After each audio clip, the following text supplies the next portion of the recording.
morning. It's Ginny and Tim at DS Tech, and we're going to talk about your focus. Mm-hmm. Can you stay connected to all your social medias and your texts and all that stuff that's always on? Yep. And Lots still, of alerts. Yeah, and still get your work done. I mean, it's a real thing, and it can be exhausting, right? Yep.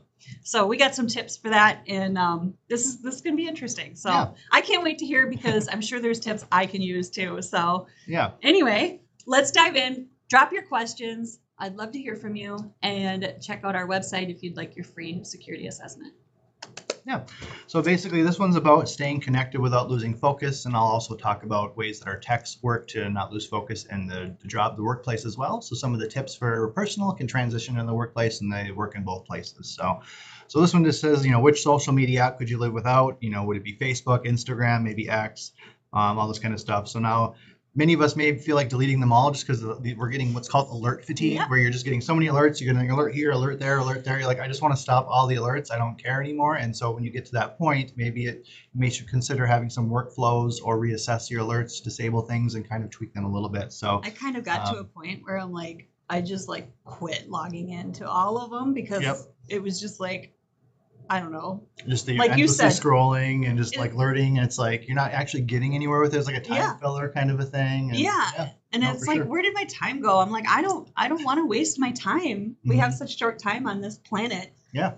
To do what we got to do, and it's like, why? Anyway, keep going. So basically, the idea of social media, they promise connection with you do get to meet things, and I can't say I haven't found some awesome person on Facebook I lost in touch with, and you reconnected, right? There's definitely good benefits to it as well. Yep. But honestly, it's usually like a lot of noise. Now there's so many ads in the feeds to keep up the user base and all that kind of stuff. It can be kind of distracting. So whether it's replying to Slack messages at midnight, tech on site with one client who feels pressure to answer another tech at the same time, the result's the same.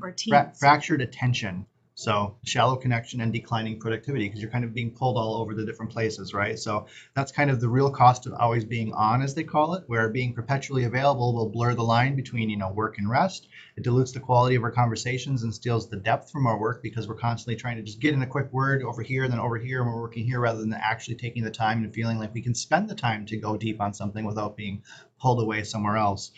So with IT, basically, it's how we do it is you have our ticketing system. When we have techs work on various tasks, they have a ticket, they have a lot of time to work on it, and they know that if they have to go longer, they're perfectly okay to do so. And we've trained them too, where if they're on site working for a specific customer, well, if they're going to get calls or distracted from someone else, they're going to ignore that and continue focusing on the task at hand. Because if you're paying for our techs to work on your equipment, it's not fair to be paying them and now they're answering someone else on your dime, right? Yeah. So we do a very good job of making sure our techs know to focus on one task at a time. And it's similar to that at home. So if you're working at home and you got your phones and your alerts, just like, I got to mow the lawn and get this done. I'm not going to look at my phone till it's done. Just kind of get some tasks and then check your phone in between. I love mowing the lawn for that reason. I just plug in my audiobook and goodbye. Goodbye.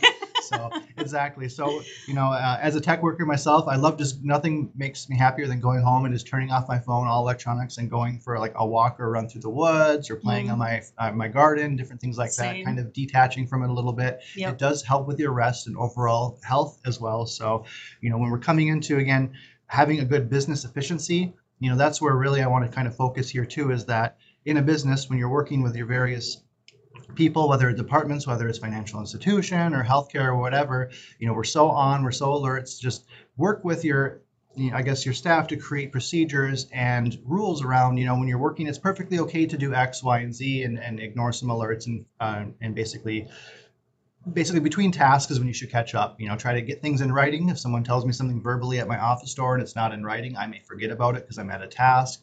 There's different kind of tips you can do when you're at the office that will help you be more productive. So I don't know if this is helpful, but my routine is in the morning, I'll go through all of the Teams messages and inbox messages.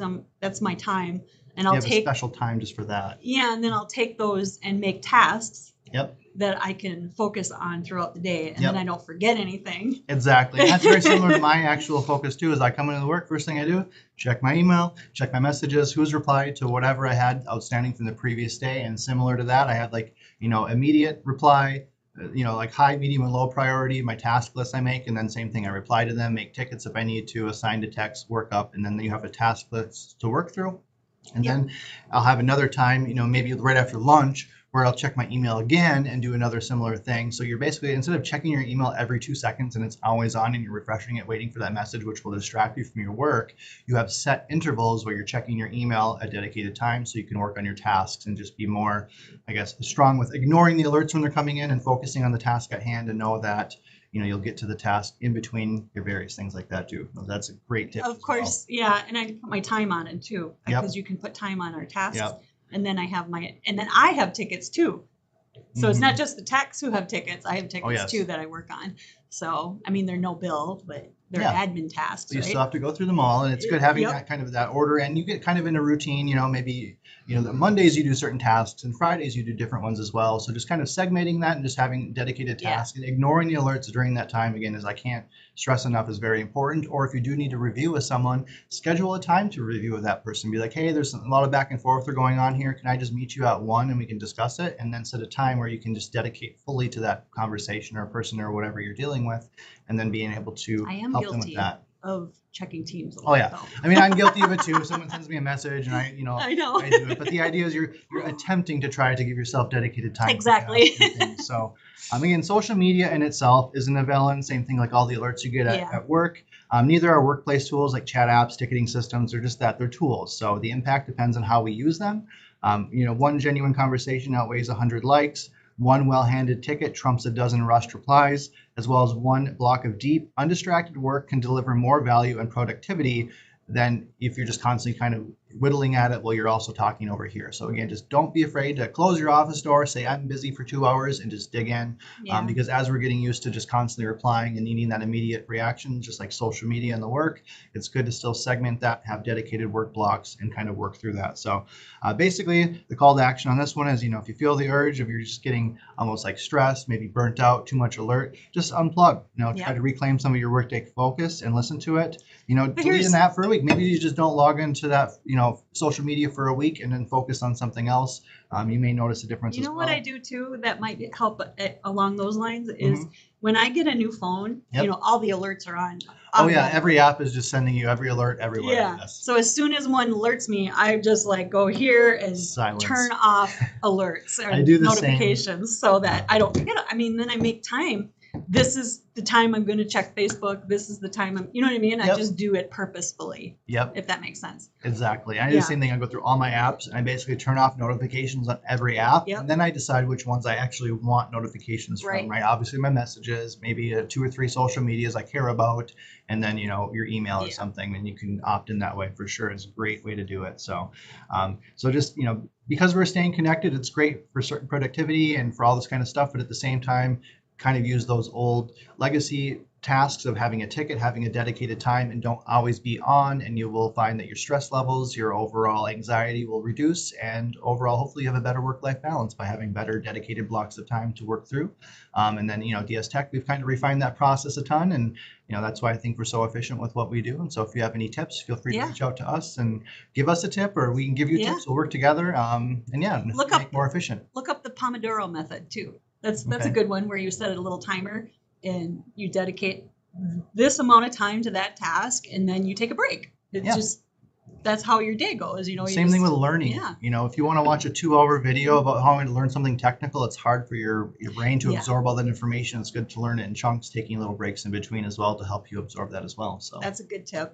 I could use that one, because sometimes I will sit and watch the whole thing, and it'll be like, oh, okay, now I didn't really absorb anything. Halfway through, your brain starts to wander. And it's true. Exactly. Anyway, lots of good tips. I love it. So if you have tips, like Tim said, drop them. We could all use tips on managing our time and distractions and that kind of stuff, and getting stuff done, right? So that we make more impact on everyone. Anyway, so make it a great day, and we'll see you next time.